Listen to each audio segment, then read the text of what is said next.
ada pelayanan kesehatan itu yang sifatnya apa? Subjektif. Ya. Dan subjektivitas itu ada masalah tes. Selain tes adalah masalah kebutuhan. Okay. Selain kebutuhan adalah keinginan. Pernah kita puas dengan keinginan? TBC kita di Kota Mataram ini dari hasil data sih kemarin sekitar 1.200-an sekian. Banyak juga dong. Ya. Untuk yang terakhir HIV, ini agak merisaukan HIV karena ini memang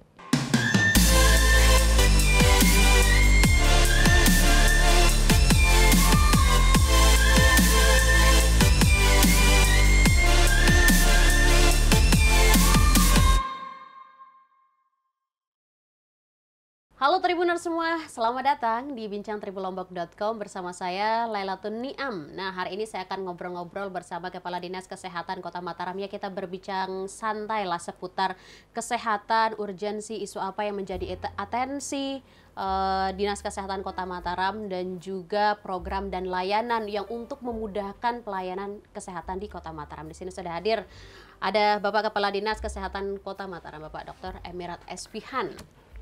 Assalamualaikum Mbak Nia. Waalaikumsalam warahmatullahi wabarakatuh. Pak Kadis, terima kasih banyak sudah hadir. Siap, pasti hadir untuk Tribun. Nah, ini kan kalau kita berbicara tentang Dinas Kesehatan Kota Mataram terkenal banget sama program namanya Jas Kuning. Yes. Kalau Tribuners belum tahu, Jas Kuning itu Jalan Sehat Berkunjung ke Lingkungan. Itu programnya luar biasa yang mengunjungi masyarakat, ya kampanyekan kesehatan lah. Gimana Pak Kadis, itu masih berjalan Jas Kuning? Alhamdulillah masih berjalan. Mbak Niam juga pernah ikut kan? Ya. Sudah tahu sendiri ya. Ya. Nah, ini memang program Jas Kuning ini kita inisiasi memang di awal tahun 2024 ini ya. Jadi Jas Kuning seperti yang dikatakan oleh Mbak Niam itu memang punya kepanjangan ya.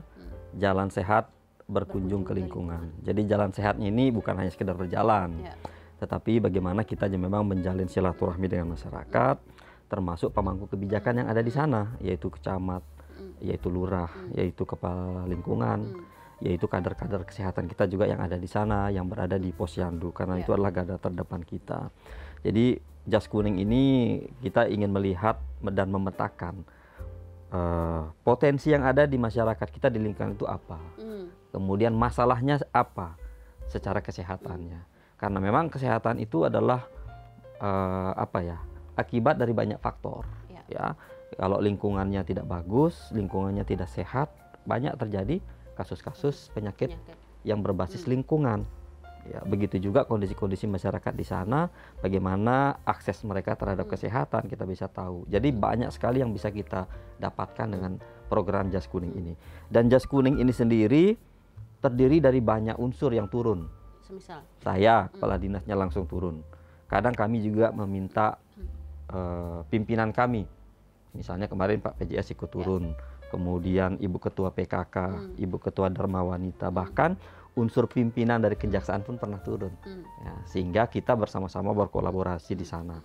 Dan unsur-unsur yang lain, seluruh dari jajaran Dinas Kesehatan, Puskesmas turun, termasuk yang paling penting, ini jawaban saya adalah Jas Kuning ini menjawab bahwa kebutuhan kita di masyarakat itu kebutuhan terhadap adanya dokter dan tenaga kesehatan yang langsung menyentuh kepada masyarakat. Maka kami menghadirkan dokter di sana untuk berkeliling bersama kami, memberikan pelayanan, melakukan screening pemeriksaan kesehatan, kemudian melakukan pengobatan secara langsung. Bahkan kalau memang ada yang tindakan secara terus-menerus, kami akan menjadwalkan mereka untuk turun secara rutin. Dan itu adalah komitmen dari Dinkes Kesehatan untuk memang benar-benar menjaga masyarakat ini agar tetap sehat dan bisa memetakan seperti yang Pak Kadis pasti. Dan itu saya kira adalah komitmen pemerintah Kota Mataram, karena kami Dinas Kesehatan adalah berkewajiban untuk melaksanakan apa yang menjadi kebijakan pimpinan kita di pemerintah Kota Mataram. Dari selama Jas Kuning,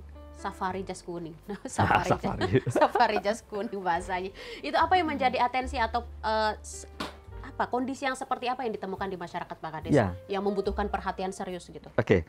Jadi Jas Kuning ini dalam tahun ini saja hampir sekitar 6 atau 7 kali sudah kami turun, dan memang targetnya kita adalah 5 sampai 6 kali dalam setahun. Artinya dalam 1 sampai 2 bulan itu minimal kita turun 1 kali.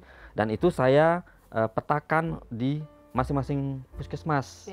Jadi puskesmas kita ini punya wilayah kerja.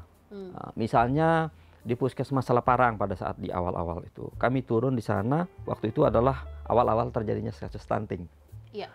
Kasus stunting tinggi di Selaparang, ya. Maka itu adalah target pertama kami.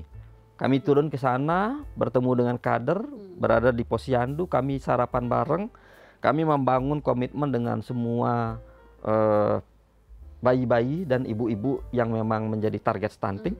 Saya pastikan mereka hadir di sana, kemudian kita berikan edukasi bagaimana pentingnya pemantauan. Kemudian kami berikan bantuan berupa telur, makanan-makanan tambahan untuk mengatasi stunting ini.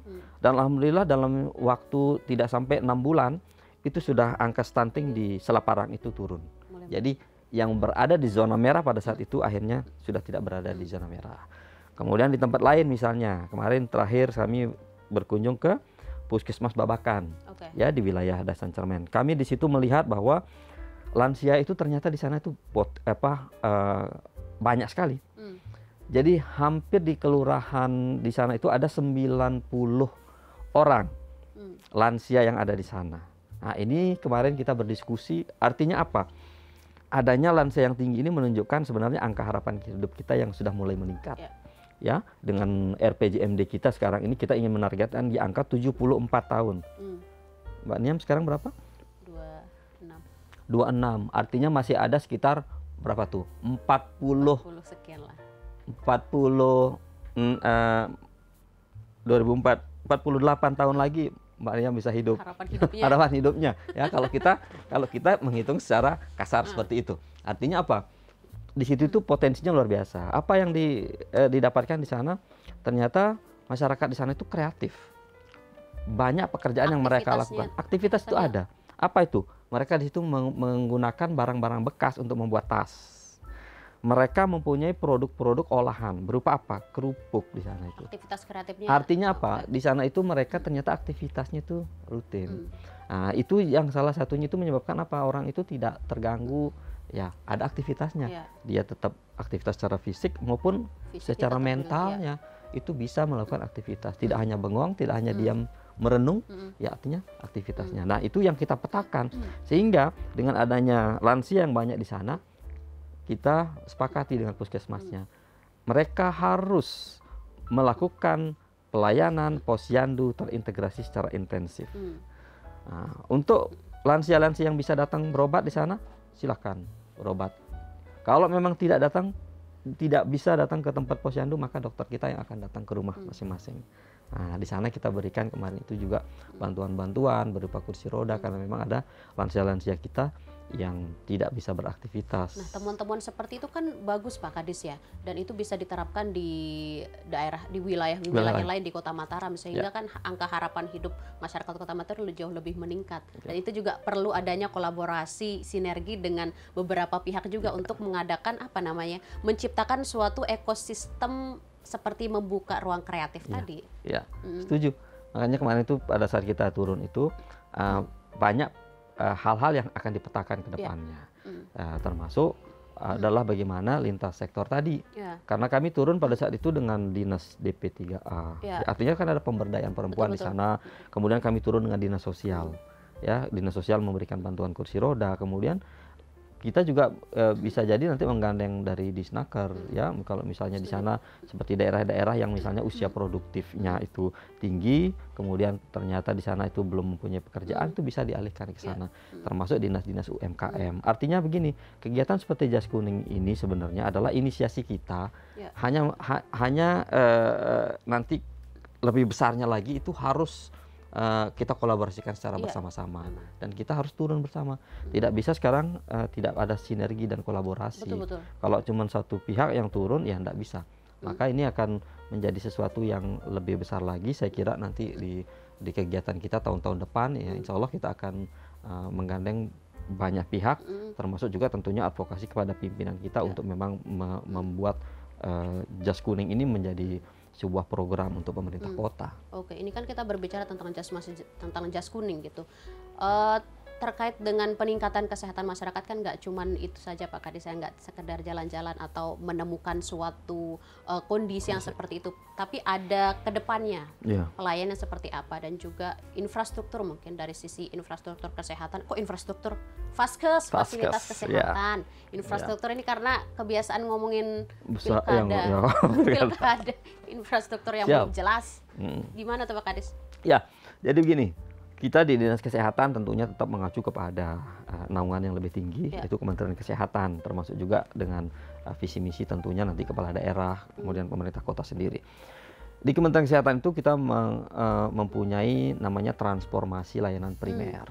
Nah, kebetulan Dinas Kesehatan itu adalah menaungi semua pelayanan kesehatan, bidang kesehatan yang ada di Kota Mataram. Salah satunya adalah pelayanan primer. Itu yang kedepannya ini kita akan kembangkan, dan kemarin kita sudah melakukan launching yang namanya integrasi layanan primer. Integrasi layanan primer itu adalah menghubungkan antara layanan yang ada di puskesmas dengan jejaring yang ada di bawahnya, yaitu apa? Pustu, puskesmas pembantu, kemudian dengan jejaring lagi yang ada di bawahnya itu apa? Posyandu. Jadi antara puskesmas, pustu dengan posyandu ini harus terintegrasi, dan kita memberikan pelayanan terhadap semua siklus kehidupan, mulai dari ibunya saat hamil, saat melahirkan, kemudian menjadi bayi, kemudian masuk usia remaja, usia produktif, sampai dengan lansia. Artinya pelayanan-pelayanan itu kita klasterkan berdasarkan usia tadi, dan itu harus ada kolaborasinya semua. Ya, itulah yang berjalan dengan sistem yang ada. Nah, maka apa konsekuensinya? Maka kita harus menyiapkan Vaskesnya. Kalau tadi dikata infrastruktur, benar infrastrukturnya. Berupa apa? Posyandu yang layak, pustu yang layak, dan puskesmas yang layak. Itulah nanti letaknya di situ. Maka kami sedang berusaha sekarang ini bagaimana menciptakan sebuah manajemen Vaskes yang profesional dengan menerapkan BLUD di puskesmas. Itu sudah berjalan, dan ini akan mengembangkan inovasi-inovasi pelayanannya nanti. Pustu juga begitu. Pustu ini dikembangkan, kalau sekarang kita hanya mempunyai satu pustu yang istilahnya ini memang tidak ada nomenklatur, tapi saya istilahkan itu pustu plus. Kenapa? Karena di situ ada banyak layanan plus-plusnya. Ya, jangan diasumsikan plus-plus yang lain, tapi plusnya ini adalah apa? Plus dokter ada di sana. Jadi kalau kita kenal selama ini pustu itu hanya ada perawat, maka sekarang ada apa? Dokter ada di sana. Tapi tentunya tidak standby 24 jam, tetapi nanti di dalam jam pelayanannya kami berikan. Bahkan di Pustu Plus Karangpule ini kami menyediakan alat gigi, sehingga dokter gigi juga ada di sana. Jadi itu untuk memecah juga pelayanan yang ada di puskesmas, termasuk tentunya ada bidan. Ya. Kemudian di posyandu, posyandu ini kita lakukan dengan apa tadi itu? Dokter keliling, dokternya datang ke posyandu-posyandu. Salah satu mekanisme yang kita jalankan adalah dengan adanya jas kuning ini. Tapi jas kuning ini tidak hanya pada saat itu, tetapi rutinitas. Maka teman-teman di puskesmas juga menerjemahkan kegiatan-kegiatan untuk berkunjung kepada lingkungan, termasuk posyandu ini sebagai kebijakan Dinas Kesehatan untuk melakukan perbaikan terhadap kualitas posyandu yang ada di sana. Jadi tidak hanya sekedar kita serahkan kepada kader, tapi nakes juga harus ada di sana, baik dokter, perawat, dan bidannya. Dan khusus untuk kader, kami sudah memetakan sebanyak 2.400 sekian kader itu harus mempunyai 25 jenis kompetensi yang itu kami berikan pelatihan. Dan itu baru mereka boleh diterjunkan menjadi kader yang ada di posyandu. Artinya ini sebuah sinergisme yang luar biasa, integrasi yang luar biasa dari posyandu, pustu, dan puskesmas. Itu di layanan primer. Ini Pak Kades masih seputar dengan fasilitas kesehatan. Fasilitas kesehatan kita di Kota Mataram sudah layak memadai untuk melayani kesehatan warga kota, atau memang ada yang perlu diperbaiki, apa yang perlu dibenahi dengan urgensi mungkin kasus-kasus kesehatan yang ada, yang semakin kompleks sekarang? Kalau saya boleh mengatakan sudah sangat bagus pelayanan kita di Kota Mataram. Ada sangatnya, sudah sangat bagus. Sudah sangat bagus. Kenapa? Untuk ukuran kita di perkotaan, ya sudah mumpuni semua. Buktinya apa? Kita mempunyai 16 rumah sakit yang ada di Kota Mataram ini. Ada rumah sakit kelas A, ada rumah sakit kelas B, ada rumah sakit umum, ada rumah sakit khusus, ya, ada rumah sakit tentara, ada rumah sakit kepolisian, ya. Kemudian puskesmas kita ada 11 puskesmas. Kemudian klinik kita ada sekitar 80-an sekian, itu jumlah klinik yang ada. Kemudian semua vaskes ini sudah terakreditasi. Akreditasi apa artinya? Itu adalah jaminan terhadap sebuah mutu yang diberikan oleh vaskes ini. Artinya mereka sudah menerapkan standar prosedur operasional yang sudah bagus, standar SDM yang sudah bagus, termasuk juga dengan sarana prasarana yang menjamin keselamatan dan kesehatan daripada pasien. Kemudian kita di Kota Mataram ini sudah mencapai yang namanya UHC, Universal Health Coverage. Capaian UHC ini kita sudah di angka 99%. Artinya 99 orang sudah memiliki jaminan kesehatannya. Hanya sekitar 0, sekian yang belum. Dan itu pun dari peserta bertumbuh. Siapa itu? Ya, warga yang baru lahir dan seterusnya. Itu yang akan bertumbuh. Dan ini menunjukkan bahwa kita ini sebenarnya dari sisi pelayanan kesehatan sudah bisa tenang, ya, jauh-jauh dari sakit. Tetapi kalau sakit pun dengan adanya UHC, pada saat ini Anda mendaftar BPJS, saat ini juga Anda tercover pembiayaannya. Jadinya gratis semua pelayanannya itu. Oke.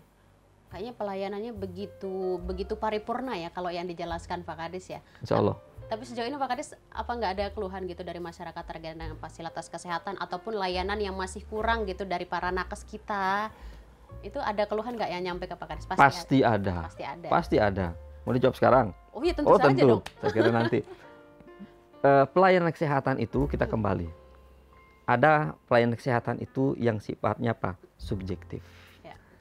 Dan subjektivitas itu ada masalah tes. Selain tes adalah masalah kebutuhan. Selain kebutuhan adalah keinginan. Pernah kita puas dengan keinginan? Tapi Tentu kan tidak. masyarakat selalu ingin apa bahasanya, dipuaskan, dilayani dengan sepenuh hati dengan kesempurnaan pelayanan yang ada. Pasti. Ya. Makanya kita mempunyai namanya kan standar. Ya. Standar itu yang harus kita penuhi. Standar itu berupa apa? Di pelayanan kesehatan itu kita mempunyai namanya SPM, standar pelayanan minimal. Ada 12 standar pelayanan minimal yang ada di kesehatan itu. Kemudian kita mempunyai namanya standar pelayanan publik. Standar pelayanan publik itu dinilai misalnya oleh Ombudsman, oleh Kemenpan RB. Nah, itu kan sudah dipenuhi semua. Tetapi di dalam pelaksanaannya pasti namanya yang pemberi pelayanan ini adalah manusia. Ya kan? Kadang-kadang ada saatnya nakes-nakes ini lagi punya masalah, kadang-kadang senyumnya kurang. Atau mungkin agak kurang senyum dan mungkin yang dilayani sedang PMS mungkin atau apa, namanya sedang sakit juga, kadang-kadang itu berbeda. Ya, yang ada lagi misalnya masalah prosedur, misalnya, kadang-kadang masyarakat kita berbeda antara persepsi emergensi. Kadang masuk ke rumah sakit menganggap dirinya emergensi tengah malam, tetapi pada saat dia didiagnosa oleh dokternya, oh ini tidak emergensi, ini bisa besok ke poli saja.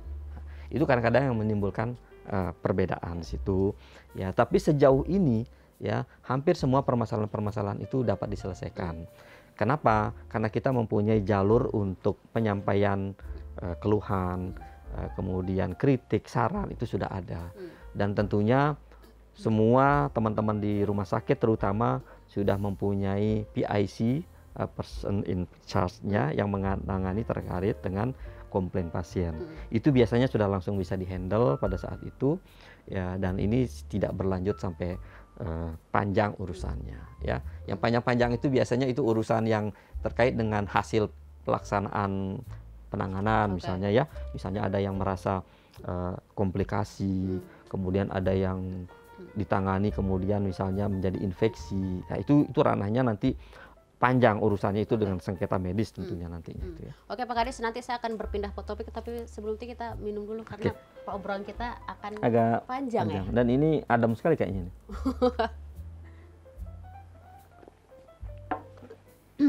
Ini sehat. Pak Kades, gini, kalau berbicara masalah penyakit ya, sekarang kan penyakit zaman sekarang tuh semakin kompleks dan semakin beragam ya kalau kita lihat di sosial media bermunculan, terutama sekarang muncul isu mental health yang sekarang menjadi perhatian di kalangan anak muda yang ya sekarang banyak menjadi perhatian lah. Kalau kita di Kota Mataram itu menjadi atensi tidak? Gimana Pak Kades kalau di Mataram? Yang pasti pertama adalah semua penyakit kita atensi. Ya. Yang kedua tentunya ada skala prioritas-prioritas. Betul. Kita melihat dari urgensinya, Hmm.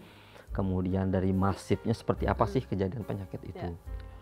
Nah, salah satunya yang ditanyakan tadi adalah tentang mental health. Ya. Kita kemarin baru memperingati Hari Kesehatan Jiwa Sedunia. Hmm.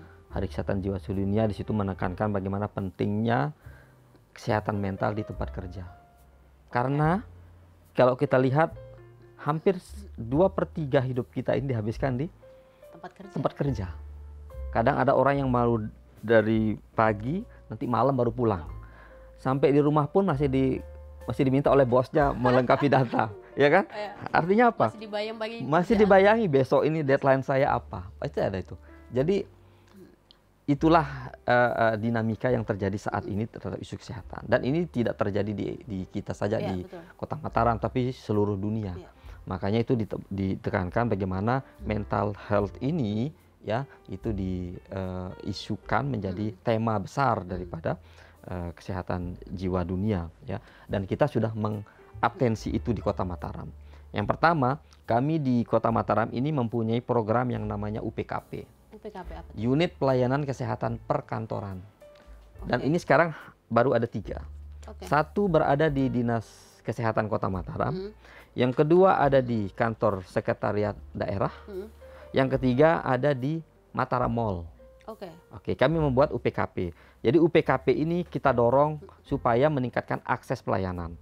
Salah satu kegiatan dari UPKP ini adalah di situ adalah selain pemeriksaan untuk risiko tinggi penyakit-penyakit degeneratif, misalnya hipertensi. Ya.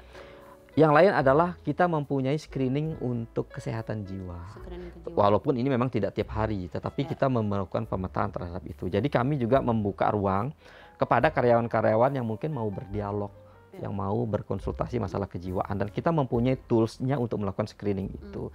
Dan ini yang kita harapkan nanti semua perkantoran-perkantoran akan menjadi kantor sehat. Ya. Kantor sehat itu apa? Dari kesehatan fisik maupun kesehatan jiwanya. Salah satu itu yang tadi.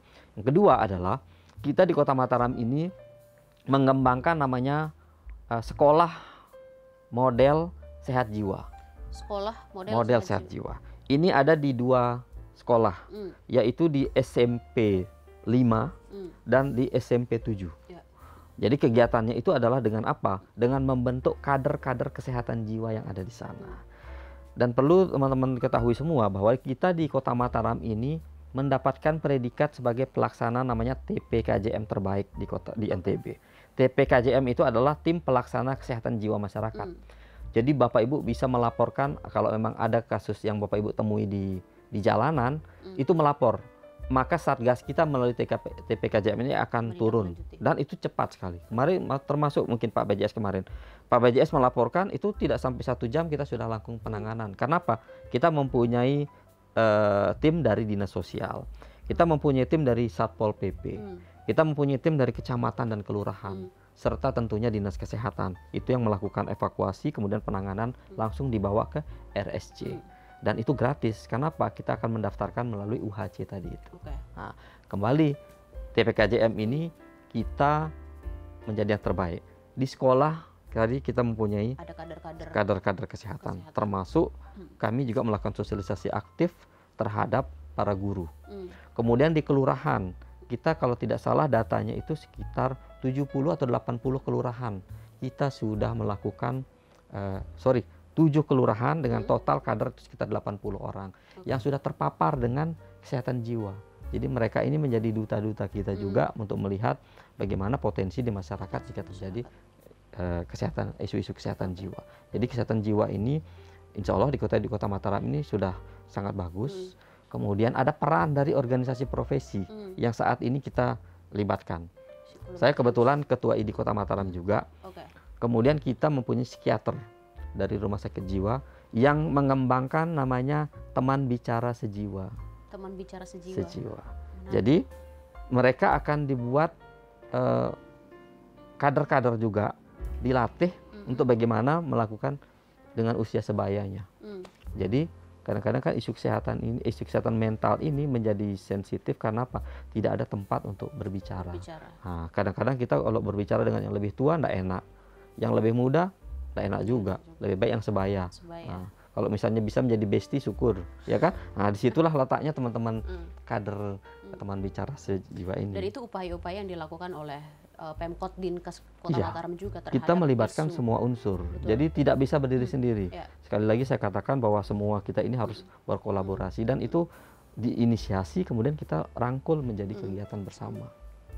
Dan itu menjadi atensi, meskipun di Kota Mataram belum kita dengar ada kasus atau isu yang cukup mengerikan terkait dengan isu mental health, tapi ini upaya preventif lah dari Dinkes Kota Mataram. Karena kesehatan itu sebenarnya adalah yang paling utama adalah promotif dan preventifnya. Lanjutannya baru kuratif dan rehabilitatifnya. Jadi kita maksimalkan upaya promotif dan preventif. Nah, jadi kalau misalnya kita sekarang melakukan upaya banyak sosialisasi, kemudian melakukan pendekatan kepada seluruh stakeholder, itu dalam rangka untuk promotif dan preventifnya, ya. Jadi kita mencegah dulu terjadinya sebuah kasus. Ya, mudah-mudahan ini sukses. Ya, kita doa bersama lah supaya Kota Mataram ini tetap menjadi kota yang ternyaman ketujuh tuh. 7 di Indonesia. Bukan hanya nyaman tapi masyarakatnya juga sehat dan nyaman. Pak Kadis, ini kan di Kota Mataram tadi sempat disinggung juga yang menjadi atensi juga itu tadi stunting. Ya. Kemudian di daerah-daerah lain juga menjadi atensi, ada kasus TBC dan AIDS yang luar biasa. Kalau kita di Kota Mataram seperti apa kasus TBC, HIV dan stunting? Yes. Ya, pertama stunting. Kalau kita berbicara stunting ini memang isu nasional, ya. Ya. Kita mempunyai target di 2024 ini secara nasional di angka 14%. Ya. Kemudian kita melakukan intervensi. Di awal-awal tahun 2021 kita mendapatkan angka sekitar 25%. Kemudian turun menjadi 19%, kemudian turun menjadi 14%. Terakhir di 2024 ini kita mendapatkan angka 7,9%. Ya. Artinya sudah sangat jauh penurunan kita, dan ini adalah kerja kolaboratif semua pihak, ya. Pemerintah Kota Mataram mempunyai namanya tim PPS, tim percepatan penurunan stunting, yang diketuai oleh Bapak Wakil Wali Kota. Ya. Kemudian di dalam tim PPS ini melibatkan semua OPD. Semua OPD ini dibagi per wilayah-wilayah menjadi binaan-binaannya. Kemudian kita melibatkan juga unsur organisasi kewanitaan, misalnya PKK. Ini yang sangat getol sekali, PKK. Kemudian ada GOW, kemudian ada Dharma Wanita. Nah, sekarang ini semua PKK ini turun di masing-masing wilayah, kelurahan, kecamatan itu sudah ada. DWP-nya juga begitu, Dharma Wanita Persatuan. Ini yang sekarang ini aktif sekali untuk memberikan bantuan terhadap stunting. Kemudian tentunya semua OPD, DP2KB, DP3A, Dinas Sosial, bahkan Dinas Disnaker tentunya berperan sekali, karena apa? Sangat menunjang dari unsur ekonomi, misalnya masuk UMKM dan lain-lain. Jadi ini adalah kerja kolaboratif kita bersama. Dan stunting di angka 7,9 ini kita harapkan untuk turun terus. Mudah-mudahan bisa di angka 5% misalnya, dan mencegah terjadinya kasus-kasus baru. Kita harus tarik ke belakang permasalahan itu. Misalnya stunting ini salah satu penyebabnya adalah apa? Pernikahan dini.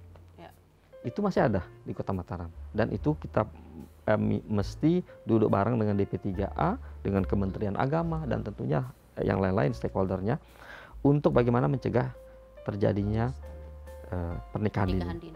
Yang kedua adalah kita sekarang ini mempunyai program di Dinas Kesehatan, yaitu apa?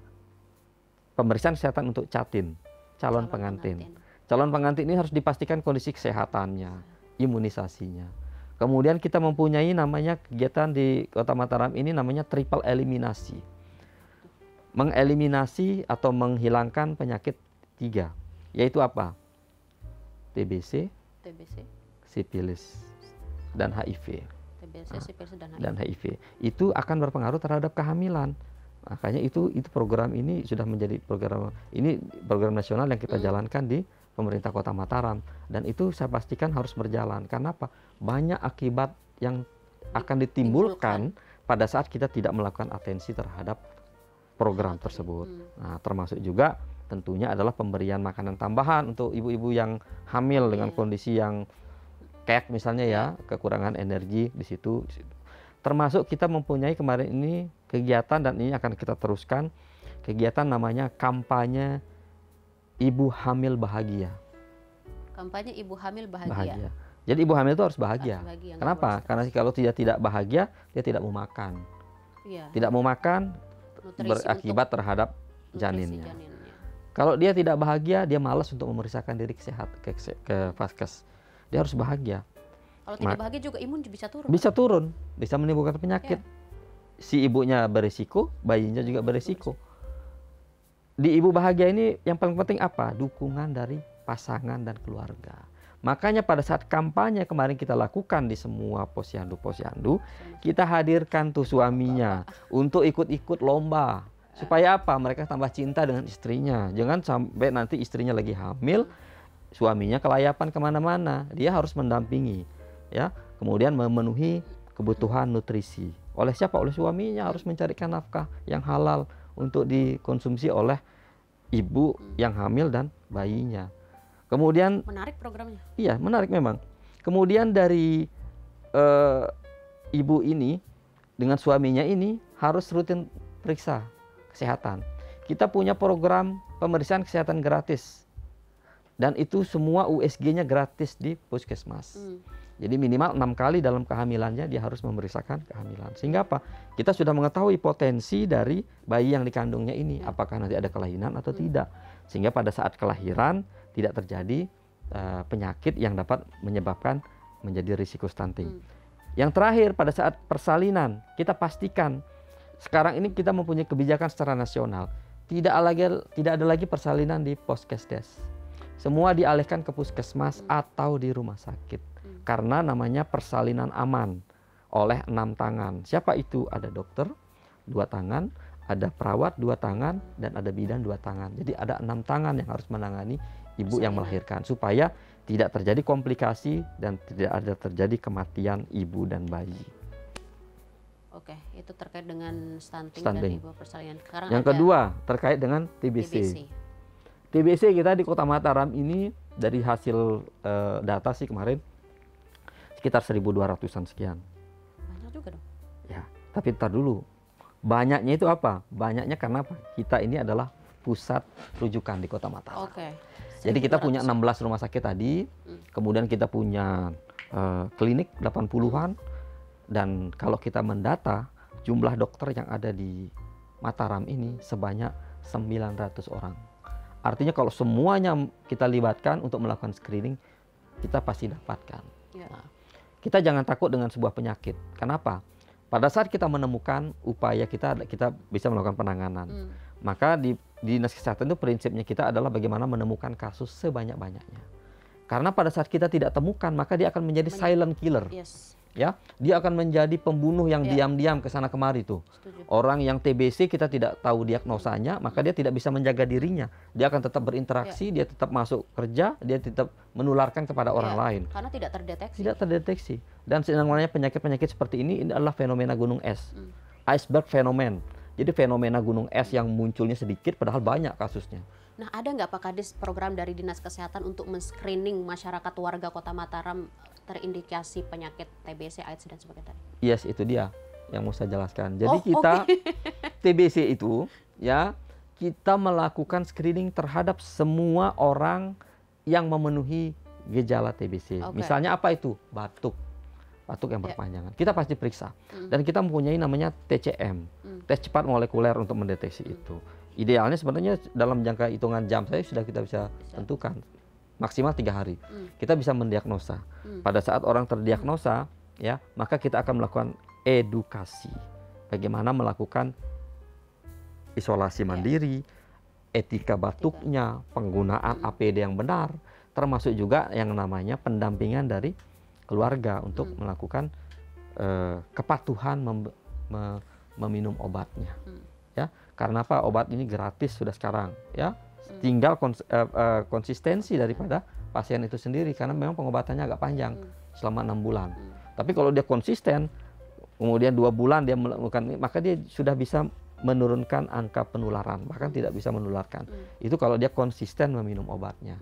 Ya, kemudian kita ada evaluasi dan seterusnya. Jadi TBC sudah bisa ditangani di semua vaskes yang ada. Kita melibatkan juga semua klinik, dokter praktek mandiri, dan itu kami membuat komitmen mereka bersama untuk sama-sama kita melaporkan jika ada kasus, melakukan screening terhadap semua pasien yang berkunjung, kemudian aktif melakukan pengobatan terhadap yang sudah terdiagnosa. Itu untuk TBC. Jadi mudah-mudahan dengan upaya ini saya kira kita menemukan kasus yang pasti kita obati supaya nanti tidak menimbulkan penyebaran kemana-mana. Untuk yang terakhir HIV, ini agak merisaukan HIV karena ini memang isu nasional dan ini masih menjadi stigma di masyarakat kita. Kita di Kota Mataram ini mungkin sekitar 100-an sekian jumlah penderita HIV yang ada. Kami menggandeng KPA, Komisi Penanggulangan AIDS. Ya. Ini yang saat ini kita gandeng dengan TBC tadi, karena sekarang ini orang yang TBC cenderung terjadi HIV. Orang yang HIV pasti lebih cepat tertular TBC. Karena Pak imunitas turun tadi itu. Nah, kemudian HIV ini ya kita upayakan sekarang ini melakukan secara masif screening kita. Kita targetnya lumayan tinggi. Puluhan ribu target kita secara nasional untuk menemukan dan melakukan screening terhadap HIV ini. Salah satunya tadi adalah yang triple eliminasi sudah saya mulai dengan kondisi ibu hamil. Kemudian kita juga, saya sendiri terus terang membuat kebijakan yang mungkin agak tidak mengenakan untuk orang yang membuat fasilitas kesehatan. Saya membuat kebijakan bahwa orang yang mau mengajukan izin untuk membuat fasilitas kesehatan, saya pastikan nakesnya harus diperiksa HIV. Kenapa? Karena nakes ini adalah orang yang akan berinteraksi dengan banyak orang. Kalau mereka sendiri nanti terindikasi untuk HIV positif, dia bisa menularkan ke banyak orang. Maka saya melakukan kebijakan itu terhadap mana yang ranah saya untuk bisa dulu. Saya menganggap bahwa semua yang berkaitan dengan unsur kesehatan adalah di bawah tanggung jawab saya. Maka saya membuat kebijakan, Anda harus mengikuti. Anda harus ikut melakukan screening HIV. Kedua, kami melakukan screening sekarang terhadap lapas. Yang kita mulai MOU adalah dengan lapas perempuan. Di situ ada sekitar 200-an orang penghuninya. Kenapa di lapas? Lapas, karena apa? Banyak kasus narkoba. Narkoba ini salah satu risiko adalah populasi kunci HIV itu namanya adalah penggunaan jarum suntik. Ya, jadi di situ banyak pengguna. Nah, maka kami akan melakukan screening terhadap itu. Dan ada yang sudah positif. Ya, jadi kita lakukan upaya di sana. Jadi pada saat orang sudah terdiagnosa positif, kita isolasi. Artinya isolasi bukan berarti kita mengkhususkan, tapi kita isolasi pergerakannya supaya tidak menularkan kemana-mana. Ya, karena ada risiko juga untuk. Kan cukup harus ada atensi serius kalau masalah ini Pak Kadis. Ya, dan ini kita serius. Iya. Ya, dan pemerintah kota pasti sangat serius terhadap hal ini. Bukti keseriusannya apa? Kita mempunyai dana untuk KPA ini setiap tahun 315 juta yang kita berikan di sana untuk bagaimana KPA ini bisa secara aktif menemukan kasus, melakukan promosi dan preventif terhadap ini, dan tentunya sinergi kita bersama dengan Dinas Kesehatan dan semua pihak tentunya. Oke, cukup itu Pak Kadis? Cukup untuk HIV. Cukup untuk HIV. Kedepannya Pak Kadis, ini kan Dinas Kesehatan Kota Dinas Kesehatan Kota Mataram kedepannya pasti akan terus berkomitmen untuk menjaga kesehatan warga kota. Mungkin kedepannya program apa yang ingin diadakan untuk memberikan pelayanan kesehatan yang jauh lebih baik, yang jauh lebih paripurna dari yang disampaikan Pak Kadis sekarang? Ya, jadi ke depan ini kita mempunyai program selain tentunya melanjutkan apa yang sudah ada saat ini, yang sudah lumayan bagus. Ya, on the track lah istilahnya kalau bahasa sekarangnya itu, dan kita tentunya ingin memaksimalkan lagi secara paripurna tentunya. Vaskes yang sudah bagus sekarang kita dorong lagi untuk lebih bagus lagi, termasuk tadi menjawab tentang isu keinginan masyarakat perkotaan. Ya, keinginan masyarakat perkotaan tentunya banyak. Ada yang belum punya anak, mau bayi tabung dan lain. Kemudian ada yang mungkin mau berwisata sambil mengobat, ada medical tourism, ada namanya wellness tourism yang bisa diakses oleh siapapun. Termasuk isu-isu yang menjadi atensi pemerintah. Medical tourism tuh diksi yang baru dan menarik. Itu sudah lama, itu sudah kita mulai 2017. Kebetulan. Tapi belum ada gaung-gaungnya untuk ini Ya, Pak Kadis. kalau dulu mengenal medical tourism itu di poliklinik eksekutif, Oke. hyperbaric chamber itu adalah bagian dari medical tourism, dan itu kebetulan tesis saya di Universitas Indonesia tahun 2017, ya, medical tourism itu. Dan itu saya kira sekarang sudah dikembangkan di Rumah Sakit Kota Mataram itu, tinggal di poles-poles lagi itu sudah bagus sebenarnya ya. Kemudian isu nasional misalnya stunting. Ya. Isu stunting ini kita ingin lebih cepat lagi. Maka kemungkinan tahun depan ini kita akan memberikan suplemen khusus untuk mempercepat lagi penanganan terhadap stunting ini ya. Kemudian isu-isu kesehatan mental ini yang akan kita membuat kader-kader. Saya ingin semua institusi itu menjadi sehat, sekolah sehat, kantor sehat itu semuanya. Dan itu adalah upaya kita untuk mendekatkan akses pelayanan kesehatan yang ada di sana. Maka kesehatan ini bukan hanya tanggung jawab nakes, tetapi semua orang yang ada di sana. Contoh, karyawan gampang sekali sekarang cara untuk menggunakan alat tensi. Kita coba menggunakan tensi digital, kita latih orang di sana untuk memeriksakan. Dari 50 orang atau 100 orang karyawan di sana, berapa yang berisiko tinggi? Orang berisiko tinggi ini dipisah lagi, mana yang terkontrol, mana yang tidak terkontrol. Yang tidak terkontrol, dia rutin setiap hari diperiksa kesehatannya oleh misalnya satu orang saja yang diangkat di kantor itu untuk memeriksakan tensi. Begitu dia tidak tercapai, dia langsung kontak kepada dokternya, ya, masuk di sana. Kemudian dokter ini secara khusus yang ada di wilayah binaannya akan dihandle, ya. Itu untuk yang kesehatan jiwa. Untuk sekolah-sekolah, sekolah sehat tadi, sekolah sehat jiwa. Kemudian kami juga lagi mengembangkan di pilot projectnya sekarang dokter cilik itu. Dokter cilik ini selama ini kan agak mati suri tuh. Nah, kita coba menghidupkan kembali. Kemudian UKS-UKS-nya juga kita maksimalkan perannya di sana. Salah satunya adalah upaya ini untuk PTM ini, penyakit tidak menular, yaitu apa? Hipertensi, diabetes, itu yang paling penting dengan isu kesehatan mental tentunya. Kemudian ke depan juga kita ingin mengembangkan lansia yang bahagia. Lansia yang bahagia. Sekarang ini sudah ada 2 sekolah lansia yang diwisuda, yang ada di Monjok, kemudian ada di Kebonsari ya, Kebonsari 1. Nah, itu ke depan kita akan mempunyai namanya Dilan. Dokter Idaman Lansia.